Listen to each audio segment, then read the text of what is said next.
मां काली की तस्वीर के साथ बेअदबी करने वाली लीना मणि मेकलाई पहली बार विवादों में नहीं है, वो अक्सर विवादों में रहती है।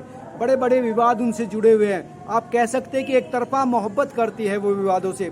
2013 में जब बीजेपी ने अपने कैंडिडेट नरेंद्र मोदी को बनाया था पीएम पद के लिए, तब भी उन्होंने ऐलान कर दिया था कि अगर मोदी पीएम बन गए तो मैं इस देश को छोड़ दूंगी, अपने सरकारी जो कागजात है वो सरेंडर कर दूंगी। लेकिन बेचारी का दुर्भाग्य, पीएम मोदी भी बन गए। फिलहाल कनाडा रह रही है और हर कदम पर इसके विवाद रहे। हर फिल्म जितनी भी बनाई है वो विवादास्पद रही है। और ये कोशिश जो की है उन्होंने, LGBTQ का जो झंडा दे दिया माँ काली के हाथ में, सिगरेट पीते हुए दिखाया गया। क्या मतलब है इसके पीछे? मतलब वही है सस्ती लोकप्रियता। LGBTQ, आप उस कम्युनिटी को सपोर्ट कीजिए, उसमें कोई दो राय नहीं है। हालांकि इनका कहना है कि मैं बाइसेक्सुअल हूँ। आप बाइसेक्सुअल रहिए, उसमें कोई दिक्कत नहीं है, आपकी पर्सनल चॉइस है। आप बाइसेक्सुअल हो, ट्राइसेक्सुअल हो, टेट्रासेक्सुअल हो, उससे कोई मजा नहीं है। आप उस कम्युनिटी को सपोर्ट कीजिए, वो अच्छी बात है, उसमें कोई नहीं। लेकिन आप किसी कम्युनिटी का झंडा माँ काली के हाथ में दे रहे हैं तो आप नफरत फैला रहे हैं समाज में। उसका क्या मतलब है? यही नहीं, बल्कि जिंदगी में अगर आप बात करें तो जिंदगी में इस लड़की ने एक अच्छा काम किया है। दरअसल जब ये थोड़ा जवान होने लगी तो ये मुदरई से दूर इसका गांव महाराजपुरम है, वहाँ की रहने वाली है। तो उस गांव में प्रथा है कि जो बच्ची जवान होने लगती है उसकी शादी उसके मामा से कर दी जाती है। इसके साथ भी वही होने वाला था, शादी इसके मामा के साथ हो रही थी, लेकिन वो घर से भाग गई। और चेन्नई में एक मैगजीन विकटन नाम से पब्लिश होती है, उसके ऑफिस में पहुंची तो वहाँ के पब्लिशर ने जैसे इससे बात की तो उसकी समझ में आ गया कि ये लड़की घर से भाग के आई है। तो इसने घर पर फ़ोन कर दिया। घर पर फ़ोन कर दिया तो पब्लिशर ने, तो वो घर वाले आकर इसको मनाकर ले गए। इसके पिताजी भी दरअसल लेक्चरार थे और लेक्चरशिप के दौरान इन्होंने अपनी PhD लिखी थी, यानी थीसिस लिखी थी PhD के लिए। वो साउथ के एक बड़े डायरेक्टर हैं जो भारती राजा के ऊपर लिखी थी। तो पिताजी गुजर गए तो ये भारती राजा के ऊपर जो थीसिस लिखी थी उसको लेकर उस भारती राजा के पास ही पहुंच गई कि मैं इसको पब्लिश क्यों करना चाहती हूं और आपसे मिलना चाहती हूं। भारती राजा और इसकी उम्र में उस वक्त 40 का अंतर था, यानी कह सकते हैं कि उस वक्त भारती राजा काफ़ी बूढ़े थे और ये उस समय जवान हो रही थी। लेकिन वो पहली नज़र में भारती राजा से प्यार कर बैठी और भारती राजा से इतना प्यार कर बैठी कि उसके साथ ही रहने लगी।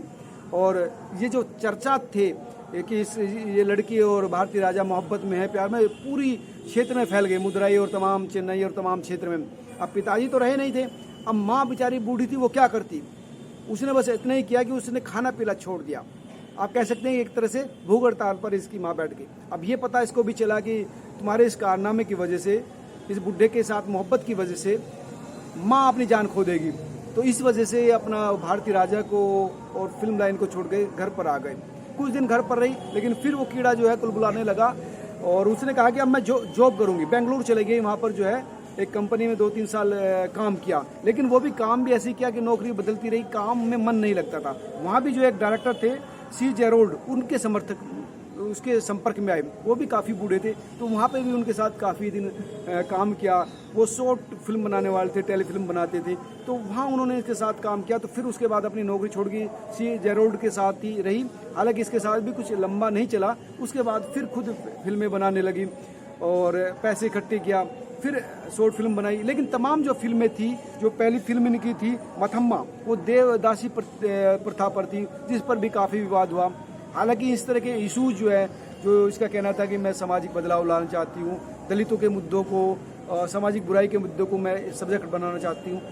मथम्मा के बाद उन्होंने थराई फिल्म बनाई थी जो दलित महिलाओं के ऊपर हिंसा के मुद्दा है, उस पर भी विवाद हुआ था, काफ़ी दलित काफ़ी भड़के हुए थे। उसके बाद जो है जो मछुआरों के इशू पर एक फिल्म बनाई थी जिसका नाम सेंगडलर था, वो श्रीलंकन और इंडियन मछुआरों के ऊपर दोनों सरकारों को गाली गलौच उस पर हुआ था। बल्कि ये फिल्म तो कोर्ट तक भी गई थी, सेंसर बोर्ड ने भी इसको सर्टिफिकेट देने से मना कर दिया था। यानी जितनी भी ज़्यादातर फिल्में बनाई थी वो फिल्में तमाम जो है वो विवादास्पद रही। व्हाइट मैन स्टोरी वो भी काफ़ी विवादास्पद रही।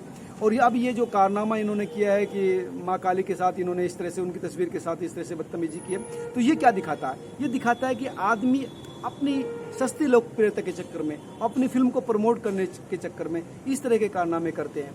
हालांकि ये कह रही है कि जब फिल्म देखेंगे तो आप मुझसे प्यार करने लगेंगे।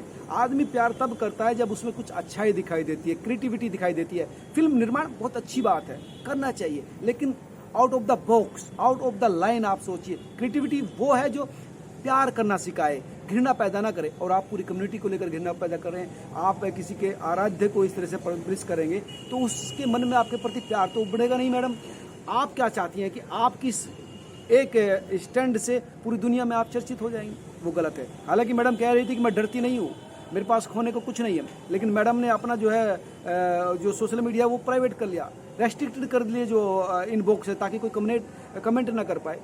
ये डर नहीं है तो क्या है? आप पहले कहते हैं कि डर नहीं रही, खोने को कुछ नहीं, और फिर इस तरह से पब्लिक डोमेन में पब्लिक की रिएक्शन से आप डर रही हैं। ये दिखाता है आपके अंदर का दोगलापन। दरअसल ये दोगलापन इस समाज की सच्चाई हो चुका है। लोग कहते कुछ है, होते कुछ और है, और इसी वजह से इतना विध्वंस है।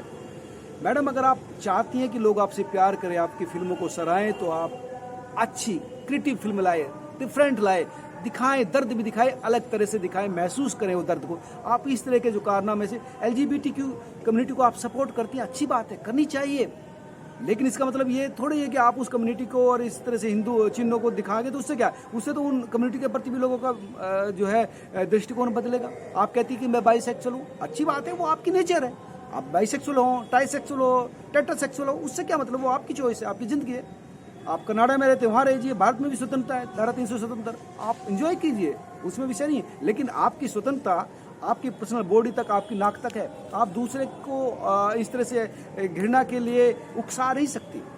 हालांकि हिंदू धर्म है, यहाँ पर भगवान की बेइज्जती कोई नहीं कर सकता, ना ये कॉन्सेप्ट है। भगवान वो चीज़ है जिसने पूरी कायनात को बनाया, तो उनकी बारे में कुछ कहने से भगवान के ऊपर, भगवान की गरिमा पर, भगवान पर कोई असर नहीं आएगा। इससे उस व्यक्ति की गरिमा को ठेस पहुंचेगी जिसने इस तरह का कारनामा किया है। तो दोस्तों, इतना ही सब कुछ था इसमें।